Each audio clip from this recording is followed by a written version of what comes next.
खुलुमबाय स्टुडियोआव आं उदांस्रि मुसाहारि सिनाय मोनै नम्बरजों फन कल फैयोब्ला सांग्रां जा जुदि नोंथाङा नैबे गोरोन्थिखौ मावो अब्ला नोंथांनि बेंक एकाउन्टआ लांदां जानो हागौ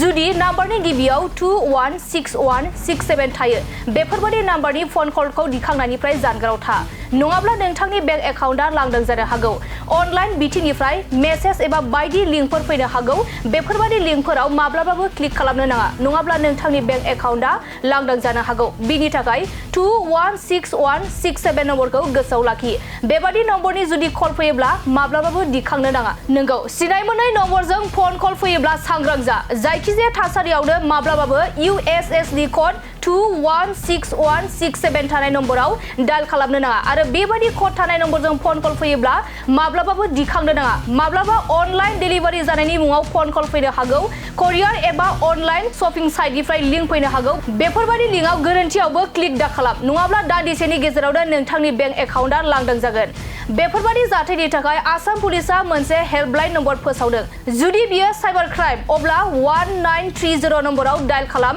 नोंथाङा नोंथांनि गोमानाय रांखौ थाबैनो मोनफिनगोन गोसोआव ला 1930 नम्बरखौ जुदि नोंथाङाबो बेफोरबादि जेंनायाव गोग्लैगोन अब्ला 1930 नम्बराव कल खालामनो हागोन आरो नोंथांनि गोमानाय रांखौ मोनफिननायनि राहा मोनगोन